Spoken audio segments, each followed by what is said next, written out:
Hello everyone, welcome to another edition of the Gridiron Football Louisiana Player of the Week show, and Tyler Barros, who's always been my sidekick for this segment. It's always good to have Tyler here, and shout out as well, Will Lamphere.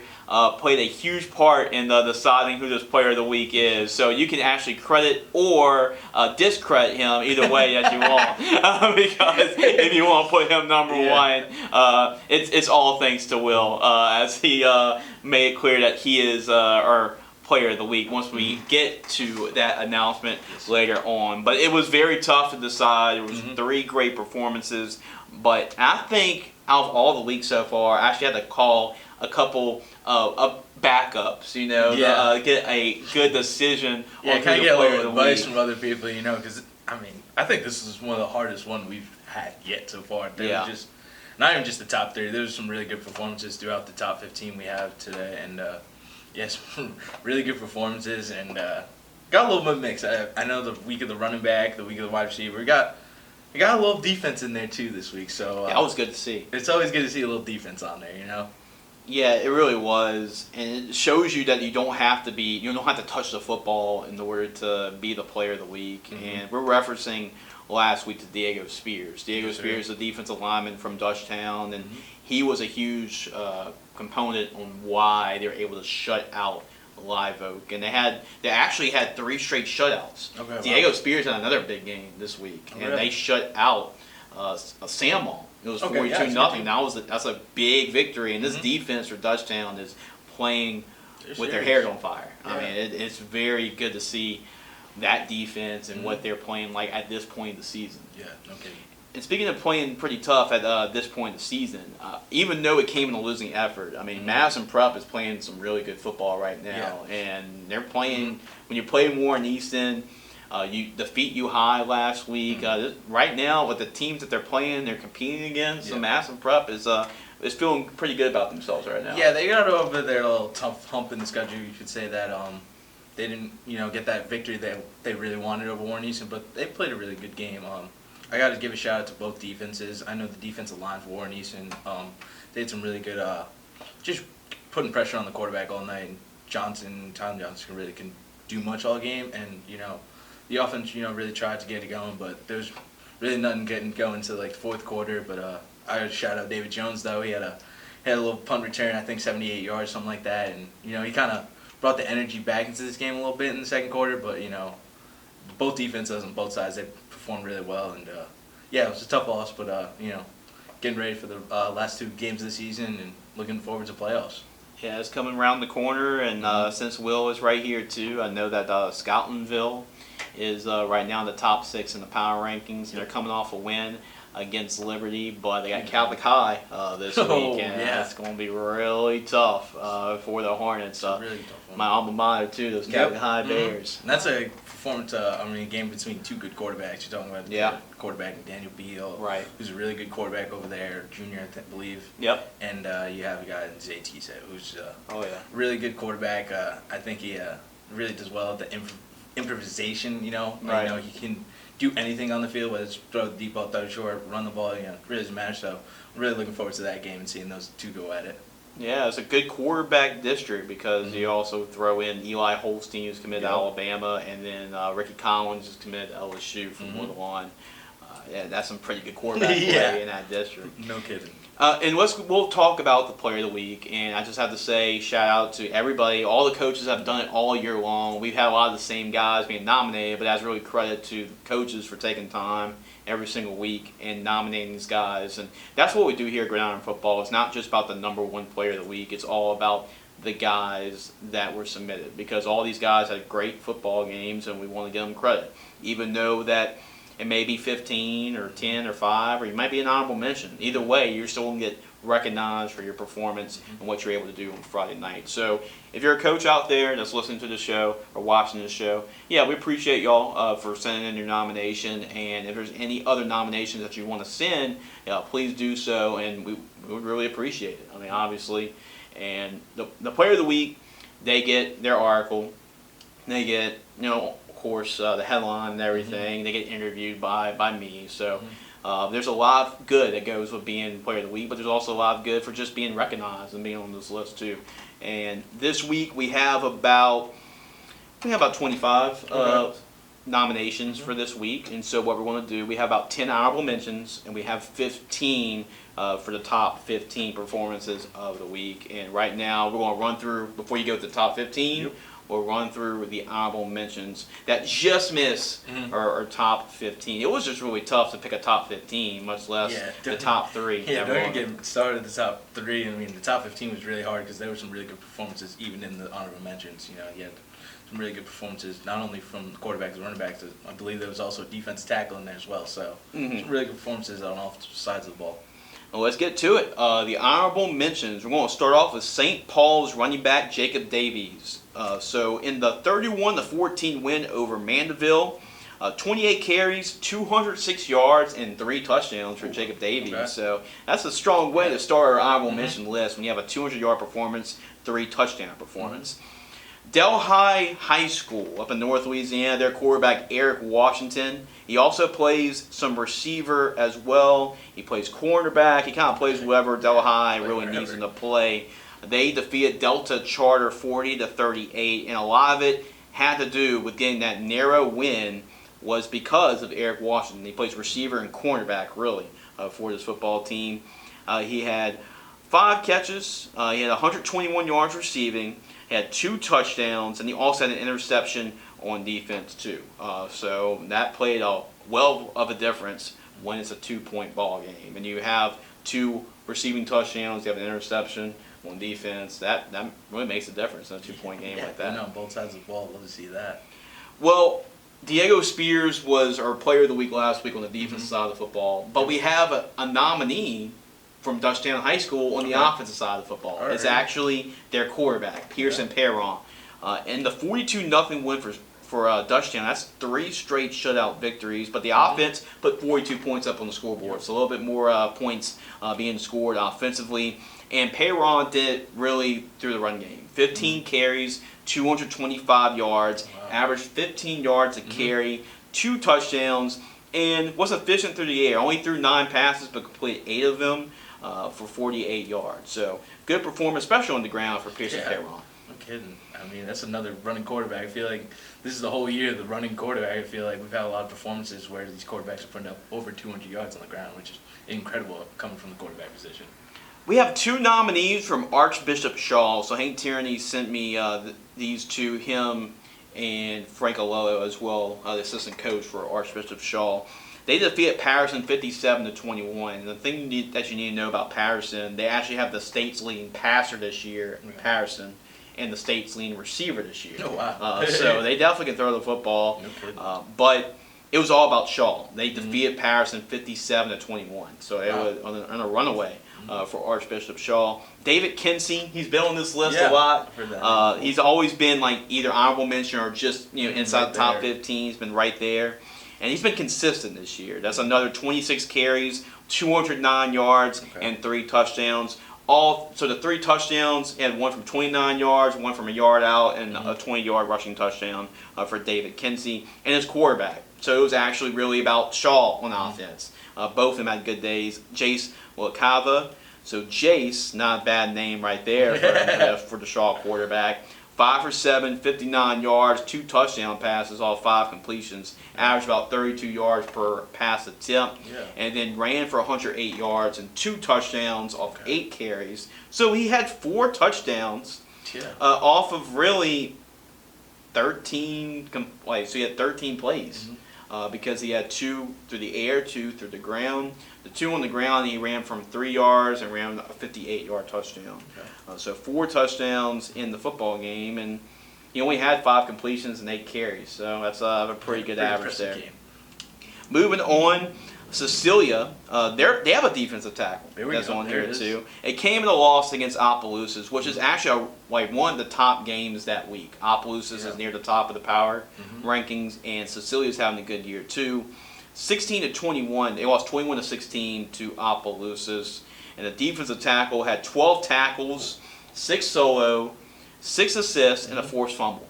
in that football game. So pretty active to have 12 tackles, and actually that was the number Diego had last week, 12 tackles. Yeah, it's pretty impressive just coming from the D tackle, and I'm talking about a defensive end, linebacker on the edge, that's in the interior right there, right in the middle. So pretty impressive game from him.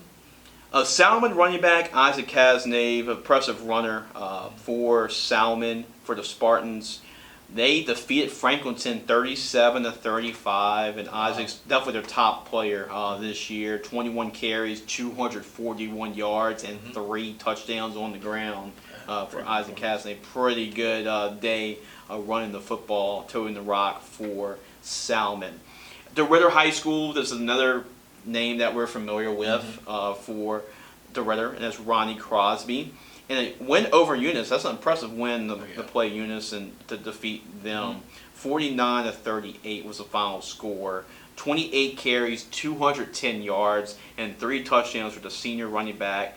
One of the leading rushers in the area for that area. So Ronnie Crosby having another performance that we're used to seeing a lot of. The next player, Archbishop Hannon running back, Cortez Brown. He's actually one of 2 players that you'll hear from Hannon. And that's pretty much a spoiler, but the other one's in the top 15. 54-28, they defeated Waranger this past week.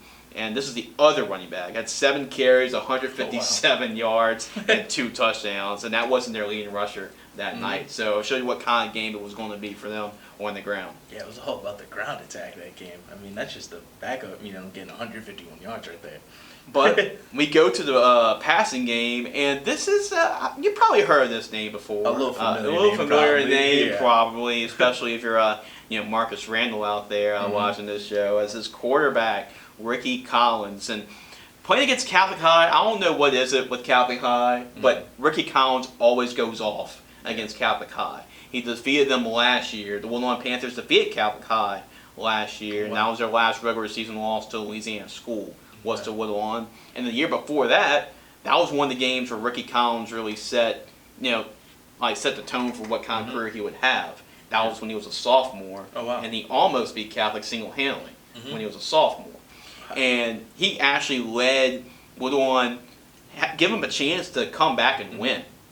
So he had 171 yards through the air, 2 touchdowns, 138 yards on the ground, and another touchdown. So he had 309 total yards and 3 touchdowns. And they were down by, I think, 24-7, early on. Yeah. They were down by a lot. They came back, called their way back in it, and gave his team the lead late in the football game. But there's a top 15 performance that ruined probably a chance for Ricky Collins to be in the top 15. Yeah, it did. But another great performance, like you said before, time and time again, he's put the team on his back, and, just so close to a win this week, but fortunately got that loss, but, another dominant performance from Ricky Collins. Yeah, once again, almost beat Catholic High by himself. Yeah. Shows you what kind of player that he's going to be for LSU. Yeah, it's exciting to see him down in the future. He'd be a special player, I think. And a really good player that you saw, and it was a Madison Prep game. And I talked a lot to Coach Jared Phillips over the years, and the last 2 years he's raved about this kid at running back. And that's Frederick Robertson. And it was in the win against Madison Prep 20-14, and one of the performances that you were talking about was Frederick. He had 171 yards rushing, 2 touchdowns, and a 78-yard touchdown reception as well. And that was 3 touchdowns for Warren Easton. Yeah, he scored and all the touchdowns. Scored all the touchdowns in the football game for him. Yeah, he had a really dominant performance. It was really about the ground attack, like we mentioned before, for the Warren Easton Fighting Eagles, and he was the workhorse of the game. Every down he was, fighting for yards, and he had a really good performance. 171 yards off 20-some carries. I think it's about 6.5 maybe 8 carries, so he was doing his job. Well, we're going to go into the top 15. That's a pretty good list for the honorable that was mentions. just the honorable mentions. We're now getting into the top 15. And Tyler, you can start us off. You count them down. We're going to start with number 15 on our top 15 players for week number 8. Alrighty, at number 15 we have Eunice High School wide receiver Tylen Cooper. Tylen Cooper is another player we've heard a lot about. Name. Definitely familiar name, but from Eunice High School. A couple of times he's been on this list this year. He's having a really good year, senior season for Eunice. And even though it came in a loss against the Ritter, still showed out. 6 catches, 144 yards, 2 touchdowns, and had an 80-yard kickoff return for a touchdown in the game, too. So he definitely gave his team a fighting chance in that football game. Yeah, he did. He did what he needed to do. I mean, if you put 144 yards just on 6 catches, getting the ball, and then obviously that 80-yard kick return was definitely huge for them, but unfortunately they couldn't get the win. Yeah, Eunice doesn't throw the football a whole lot. I mean, they're a running football team, so for him to be the leading receiver and take advantage of those opportunities, that's pretty impressive too. Because really, he had 6 catches and in a kickoff return, he scored 3 times off of that. So taking advantage of opportunities, that's what he did. So we're going to move up to number 14, and we're going to the running game again, Tyler. Alrighty, at number 14 we have Thibodeau running back, DeMarcus. So DeMarcus Singleton had 6 carries in the football game, but half of them went for touchdowns, which is pretty insane to see that. 183 yards rushing. It was a short night but very effective night for DeMarcus Singleton. Yeah, like you mentioned earlier, taking advantages of the opportunities you got. I mean, he only had 6 opportunities with the ball, and he took it for about 180-something yards. So, pretty impressive performance right there. Well, the reason why Ricky Collins is probably not number 15 is because of number 13. Yes, at number 13 we have Catholic High wide receiver Daniel Harden. Daniel Harden is, everybody talks about this receiver, Shelton Sampson. Does that name ring a bell? I heard that name once or twice. Yeah, 5-star receiver committed to LSU. Yeah. But they have another really good receiver too. His name's Daniel Harden. He really flies under the radar. Kind of goes behind the shadow of Shelton Sampson, the 5-star. But he's pretty good. He was a state MVP too. He's been a solid player for Catholic High, and had another great performance in his career. One of his best career games. Had 8 catches, 92 yards, 3 touchdowns, including the game-winning touchdown against Woodlawn. In the last play of the game, Catholic was trailing in the football game, and on the last play, right near the goal line, about 3 seconds left, down 28-23. Daniel Beal finds Daniel Harden, so the 2 Daniels connect for the touchdown and for the victory. And 3 touchdowns on 8 catches. That proved to be the difference for Catholic to get the win in one of the highly anticipated games in the Baton Rouge area this past week. So number 12, like I said, we're about to rename this whole list. Instead of the Week 8 Gridiron Football, it might be naming it after this player because he's on the list every single week. Yeah, let me just get to it, Jace. Number 12, we have De La Salle running back, P.J. Martin. P.J. Martin, if I had a coin or I guess like a quarter every time I heard that name, I'd be a pretty rich man. Pretty rich man. And this time he had 8 carries. So just kind of going off of the similar theme as DeMarcus Singleton. 8 carries, 196 yards, and 3 touchdowns. And his touchdown runs came from 4 yards, 64 yards, and 45 yards. Every time he touched the football, expect 24 yards because that was his average. 24 yards, almost 25 yards per carry. And but behind that offensive line, which is one of the biggest in the state, and you have a running back as talented as P.J. Martin, there's no wonder why he's one of the state's leading rushers this year. Yeah, I mean, time out and time again, he does it again. I mean, has a great performance. I mean, he only touched the ball 8 times this time, but he took advantage of all of those 8, and great performance from P.J. Martin. I think we're going to hear this name again and again on this list. That's another name that's kind of bound to be maybe a player of the week when it's all said and done. By the time the season is over with. We go to number 11. I talked to you a little bit about the other Archbishop Hannon running back, but it's the other running back that got inside the top 15. Tell us a little bit more about number 11. Yeah, at number 11 we have Archbishop Hannon running back Josh Alonzo. Archbishop Hannon defeated Laurent 54-28, as I said earlier. That last performance we talked to you about was pretty good. So can you imagine what his performance would have been like, because it was really good as well.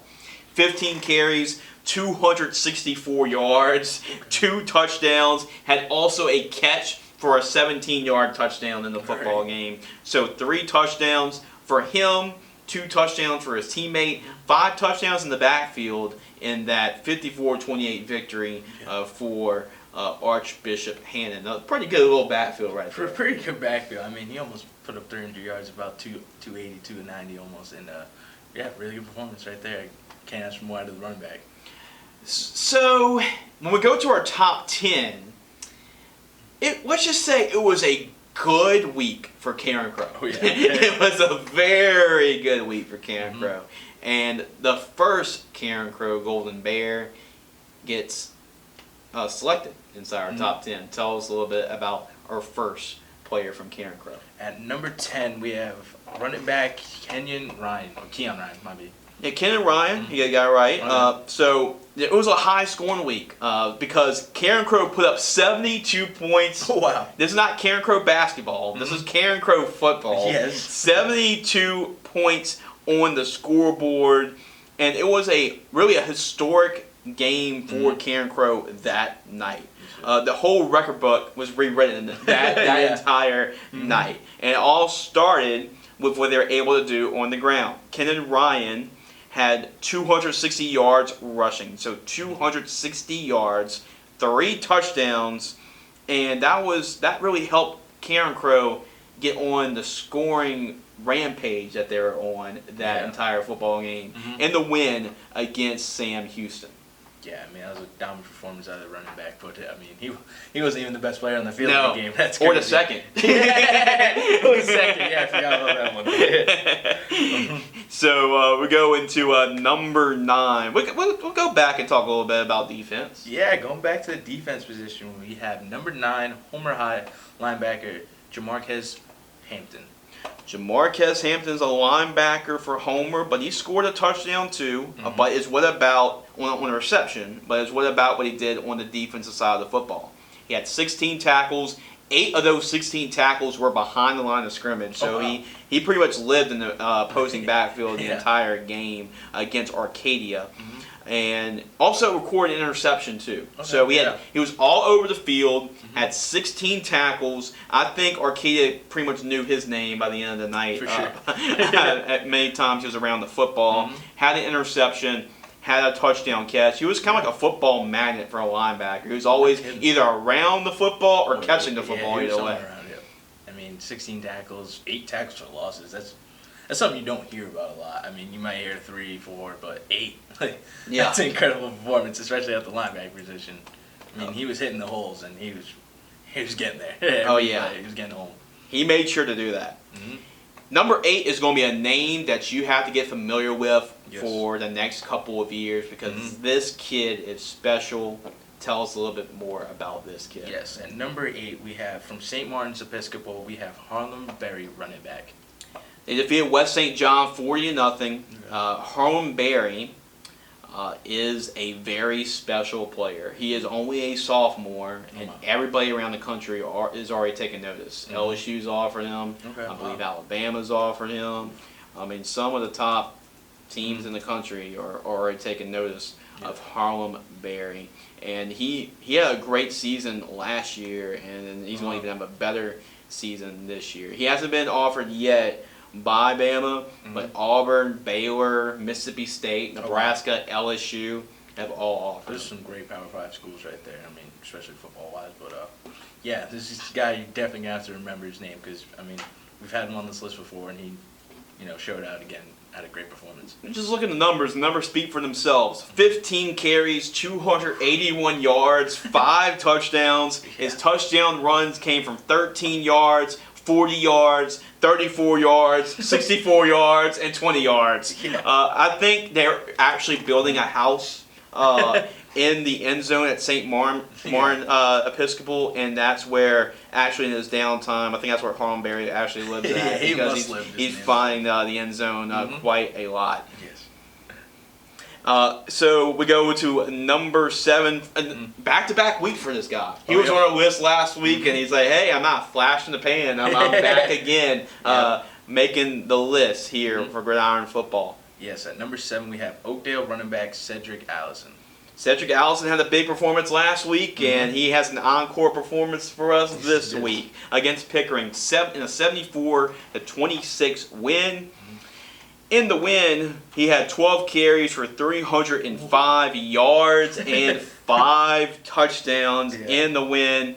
And it's pretty safe to say when Cedric Allison touches the football, there's a good chance there's going to be a touchdown because almost half of his carries went for touchdowns. He had 12 carries, and a little bit less than that, he had 5 touchdowns, which is pretty unreal. Yeah, I mean, incredible performance. 305 rushing yards from the running back. Well, and only 12 carries. Only touched the ball 12 times. Not like he touched them. Usually when you see 300-yard performances, it's like off 30 carries or 20, 25. This is off half of that. More than half of that. Very incredible. And everybody's wondering, will we get back-to-back defensive players of the week? After last week, I might spoil it for this. Unfortunately, no. We will not have a defensive player as our player of the week, but we do have one as high as number 6 this week. Yes, we do. At number 6 from the Willow School, we have defensive lineman Gregory August. If y'all not familiar, the Willow School is actually, it was Lusher Charter. They renamed the schools and are now the Willow School. It took me a while to figure that one out, but when Coach Smith texted me, I was like, okay, that's actually Lusher Charter. Yeah. So they're now the Willow School. And yeah, he goes by Gregory. So Gregory is his name. So it's Gregory August, and answering Will's question, that's what it was. But Gregory plays on the defensive line, just like Diego. And, okay, so we just mentioned 300-yard performances, 5 touchdown performances. Yep. Why is a defensive lineman ahead of all that? Well, he had 7 tackles, 3 sacks, 4 TFLs, 2 fumble recoveries, a block punt, and a touchdown from a defensive lineman. That's why he's ahead of those guys. Oh, yeah. I mean, that's an incredible performance coming out of your defensive lineman. You give up 4 tackles for loss, 2 fumble recoveries, and he blocked the punt, and he scored. I mean, he did it all. And what's scary is that stat line, as impressive as Diego Spears' stat line was last week, that's probably even more impressive than the stat line for Player of the Week last week. Yeah, I didn't even think about that. He definitely had, very similar performances, but, with the touchdown and the 2 fumble recoveries, it was pretty hard to beat that, and we still got some guys on this list that did, so it was a very hard choice this week for the top guys, and this top 5 we have is some really good performances. Yeah. Unfortunately, Gregory's stat line came a week too soon. Because the week before, that would have been a good time to get that stat line. But this week's just so tough, and it was tough to really diagnose and dig deep into the top 5 because it was tough to do so. Yeah, we had some back and forths of who's there, who's this, and the top 3 was pretty incredible. But the top 5 definitely had some guys in there, some great performances, and yeah, let's get to it. Yeah, let's get to that top 5 because it's a pretty good top 5. Probably as strong as we've had this year for a top 5. Definitely great performances. And to start it off at the quarterback position, we have at number 5 John Arrett, Royal Falgo. Yeah, so Royal Falgo, the quarterback for John Arrett. That was a big win that they got against Chalmette. Chalmette's a really good football team, and John Arrett's a good football team, good program too. And it was a big game in that area. And when you have multiple coaches from that area, not just the John Arrett coach texting you, but the Chalmette coach texting you, vote for this guy, the opposing team's coach saying vote for this guy too, you know you had a pretty good performance. And then 3 other coaches said, yeah, he's my vote for Player of the Week too. So, coaches, he wasn't our top player, but he was good enough from your support to go up into our top 5. In his stat line, he completed throwing the ball 9 of 15 for 109 yards and a touchdown. But it was what he did running the ball. 17 carries, 255 yards, and 3 touchdowns on the ground. It was tough for Chalmette to stop him running the football. Had 364 yards of total offense and 4 touchdowns. And when you have 4 other coaches tell you that, yes, he is our vote for Player of the Week, that's why Royal Falgo is in our top 5. Yeah, like we said before, it's the year of the running quarterback, I guess. I mean, I don't know what these kids are. I don't know if they're just snapping the ball at the quarterback, just going, or the read option games, or RPO. I don't know what it is, but there's something about the running quarterbacks this year, and they've been putting up some great performances. I know the answer, Tyler. I think they've been watching a lot of Jaden Daniels highlights. I think that's really seeing what he's doing running the football. Yes. I think that's translated to all these quarterbacks that hey, we can tuck in and just run ourselves, you know. And talk about Jaden Daniels. He has another great performance this week. Back-to-back weeks and a great win over Ole Miss. I think I even tweeted this stat out like during the football game. He's as far as how much he's come along. Jaden Daniels has more touchdowns in the last 2 weeks than he's had all year long.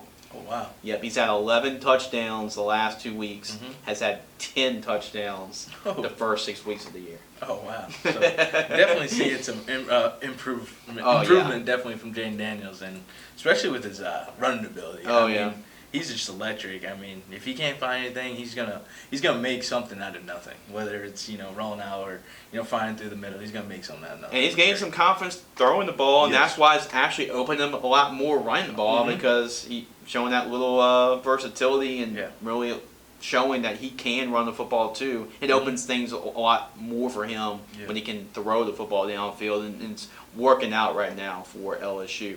Yeah. Moving back to the Week 8 Player of the Week nominations list, one of two, like I said, we already mentioned the Karen Crow player earlier, and that was one of three. So we have 3 Karen Crow players in our top 10, and another one is at 4. Yeah, when you put up 72 points, you're definitely going to have some guys on this list. And going back, at number 4, we have wide receiver Chance Babineau. Chance Babineau reset the entire record book when it comes to receiving in the 72-55 win. And this is a freshman, a ninth grader. I forgot about that. Yeah, he is a 9th grader. So there's a good chance he may actually beat his own record a couple of times after this one because he broke the single game school record in Karen Crow history in yards and touchdown receptions, had 10 catches for 265 yards and 4 touchdowns. Unbelievable. That's a freshman we're talking about. A freshman. It's not a senior. He's still got 3 more years. Yeah. And Karen Crow's not really known for throwing the ball. They're really known for running the ball. And the last couple of years, and even going all the way back to Kevin Falk. Kevin Falk was playing quarterback for Karen Crow. He was a quarterback in high school for him. And when they won a couple state championships back in the early 90s. But Karen Crow's showing a little bit that they can throw the ball this year, and that kind of leads into number 3. Yes. At number 3, we have from Karen Crow High School, quarterback Chance Caesar. I would say it's a pretty good night for Chance Caesar. And I'm going to explain why it was a good night for Chance Caesar. And keep in mind, these top 3, all had a legitimate reason to be number 1. So any of these 3 names coming up were all considered to be number 1 at some point. So starting with Chance Caesar, he broke the school record for accounting for 7 total touchdowns in the game.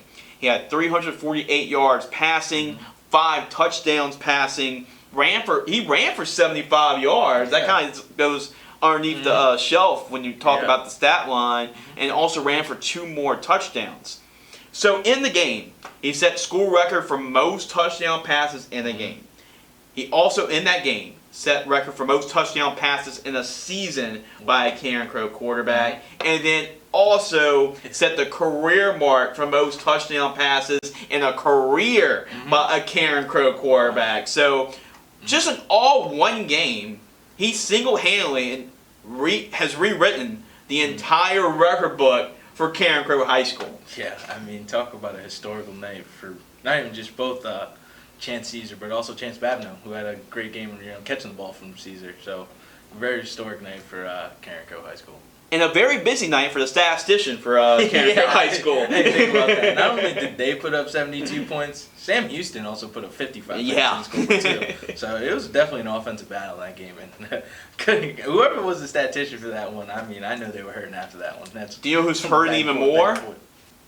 Yes. And that's kind of a preview into what kind of week it was. Mm-hmm. But there's another game up in North Louisiana that Yes. had some fireworks. Mm-hmm. And the main recipient of those fireworks was our number 2 performer. Yep. At number 2 from Ben High School, we have running back Greg Manning. Well, a couple weeks ago, you heard about or saw our top performer for Ben High School, and it was a quarterback, Gray Walters. Yes. Mm-hmm. Now it's showing you that this is not just a pass-heavy offense; Mm-hmm. they can run the football too. Oh yeah. And Greg Manning was the top performer. And get this: this is not a basketball score. This is a football score. It's not college. It's not like Michigan State and Duke playing against each other. This is a high school football game. 78-71 was the final score in a high school football game. Yes, not talking about basketball. Football. That had to have been like one play drives the entire game. I mean, it's unbelievable. Mm-hmm. Second highest scoring Louisiana high school football game of all time. Wow. By 1 point. Oh, really? 1 point. Montgomery and Northwood Alena was the record. 90-60 was that final score, and 90-60. they had 150 points combined in that game. Mm-hmm. And this game, 78-71, that's 149. Oh, so just right missed there. it by 1 point. That's crazy. But Greg Manning, we talk about 8 touchdown passes from Gray Walters. Mm-hmm. The running back had 8 touchdowns for Benton. He had 7 on the ground, 29 carries, 274 yards rushing, 7 touchdowns, had 5 catches for 61 yards, and an 8th touchdown. So you're telling me, Jace, what can beat that game? I know, right? He had 8 touchdowns in one game. 274 yards, had over 300 yards of all-purpose yards, and the team scored 78 points. Yeah. And this team has been averaging over 50 points a game. Mm-hmm. And actually, if you're watching this, myself and Tyler voted Yes, we did. for Greg We did vote for to Greg, be yeah. number 1. But I have to say, and I do agree with this in some ways as well, number 1, it has to be a great performance to defeat a performance like Greg Manning. Yeah. Like, what can top an 8 touchdown performance? Well, we're about to say it, and for our number 1 performance of Week 8. At number 1, we have from Rosepine High School, Aden Cline, wide receiver, free safety, and does a little bit of the kicking too over there. I'm actually going to put play some music right here, just now. Just hear it. 1 second.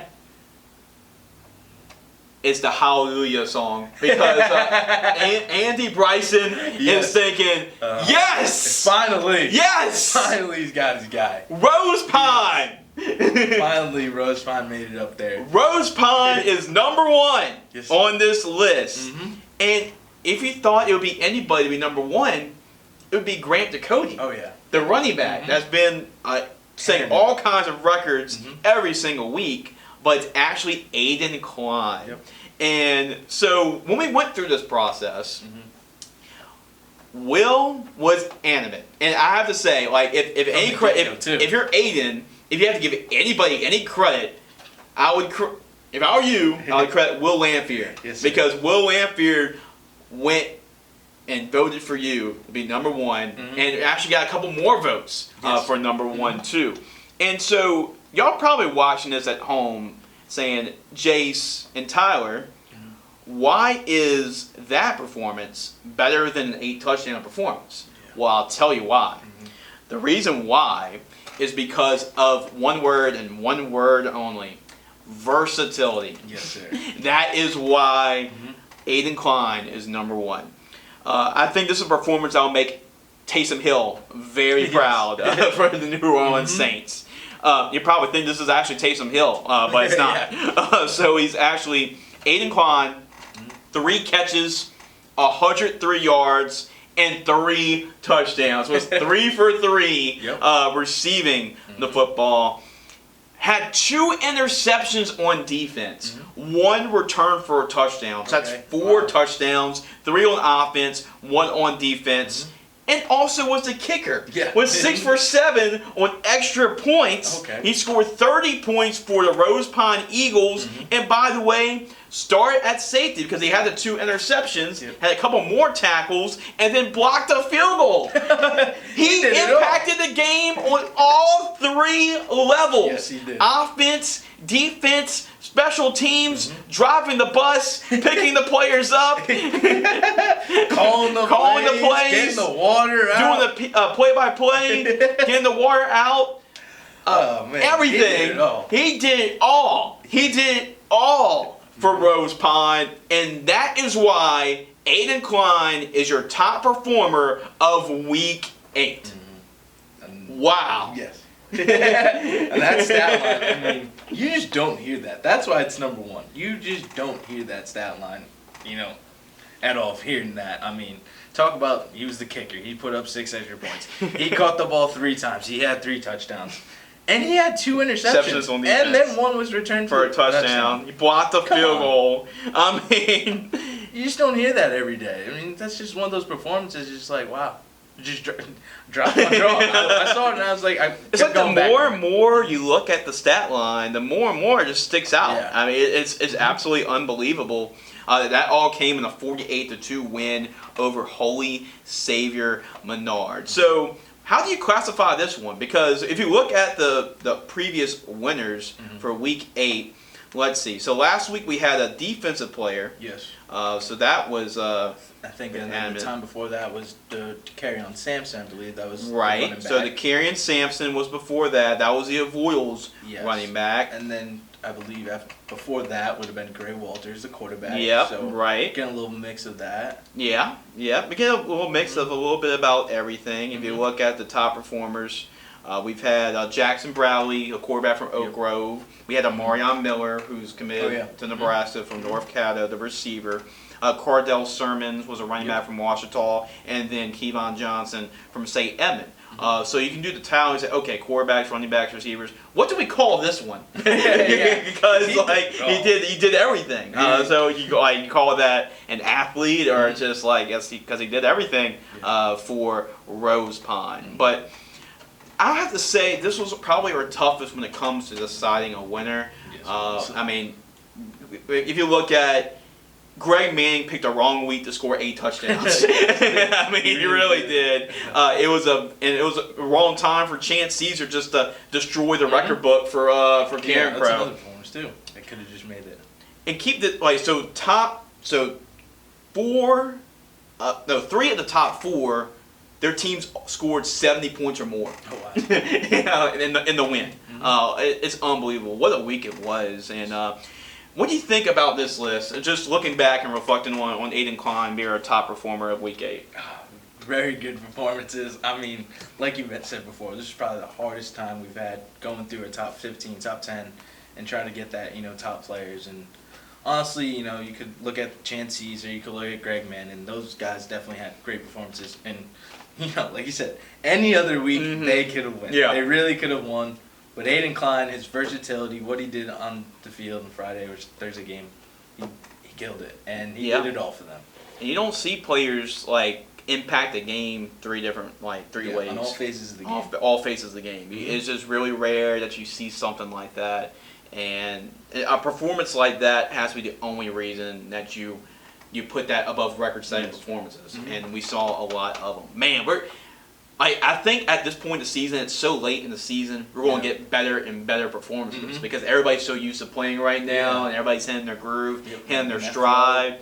And this is a huge week in high school football because a lot of district championships are on the line this week. And then power ratings come to play. Everybody's starting to look at power ratings right now. And 2 more, I can't believe it.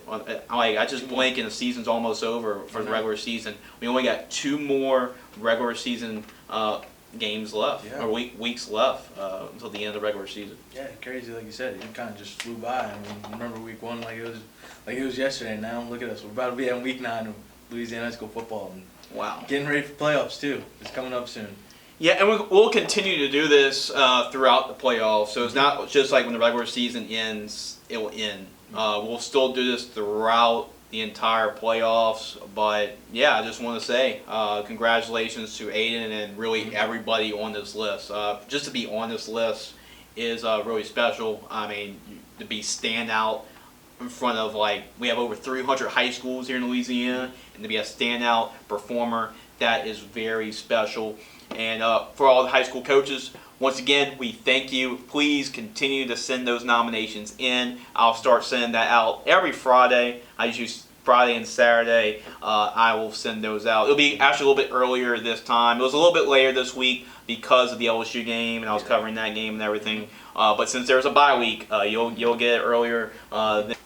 So, coaches, thanks again for sending your nomination. We really appreciate it, and yeah, it's been fun doing this list. It's been fun doing this every single Monday, and obviously this comes out on Tuesday.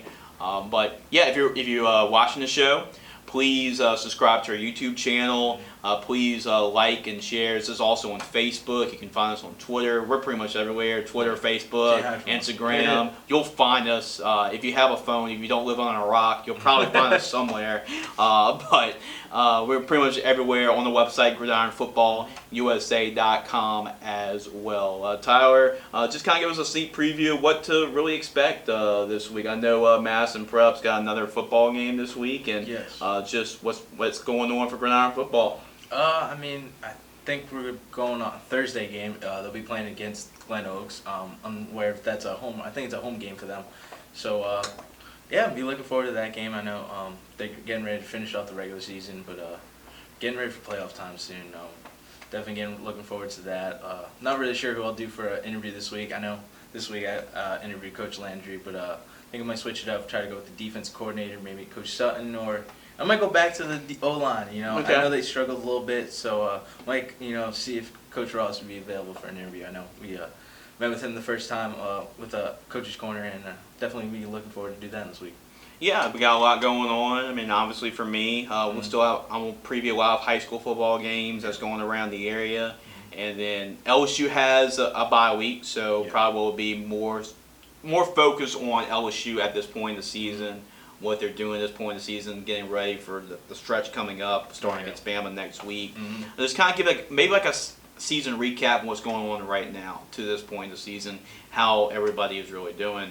But right now, it's just really focused more on LSU, what they're at right now as a team going towards Alabama. And then there's a lot of big games in high school football. I'll do a lot of previews and maybe some diamond in the roughs too as well. So a lot going on for Gridiron Football. Tyler, thanks again for joining me, and thanks for having me on keep here, trying to stand me as well doing this too. So I definitely really appreciate it. And then Will does a great job as well, putting all those highlights that you see during this clip or the show. That's all because of Will, and then Lucas as well. Luke put all the pictures in for the honorable mentions. So appreciate Luke too. It's been a fun show. It's always been fun. And then next week be week 9. Week 9 player of the week, and then we'll actually be looking ahead to the last regular season week of the season. District championships, teams trying to get in the playoffs. Like it's the nitty gritty. The nitty gritty really starts about this week. Yeah, it is, and we're gonna get into some really good games. I know Catholic's going against Scotlandville, so that's gonna be a really good game to look at. I mean, some great quarterbacks in there. Daniel Beal, like you said, mentioned before, and Zay Tayset. Yeah, and there's some district championships. I mean, Boyles plays Rosepine, that's for a district championship. I think Southern Lab plays Kentwood, that's for a district championship. So you got a lot of these type of games going on this week. I know Dexterhan and East St. John are both undefeated, and they're playing against each other this week. So one undefeated is going to be going down. So a lot of big games, and I'm sure we'll talk about it on the Chase with Jace too. Well, for all of us, for Will, Tyler, Luke, Andy, everybody, I'm Jace LeJeune. Hope you enjoyed the show. Thank you all for watching. Congratulations again to Aden Cline. Expect an interview with Aden with me later this week, and it should be a good one. We'll talk about, I'm sure he's going to bring his toolkit too, because he's probably the handyman for the school as well. Because that's just what he does. He serves the lunches. He's teaching one of the classes. Yeah, right. He's probably teaching the class while we're doing this too. He's probably teaching history because he did a little bit of that. Well, anyway, congratulations, Aden. Hope you enjoyed the show, and we'll see y'all next week for week number 9.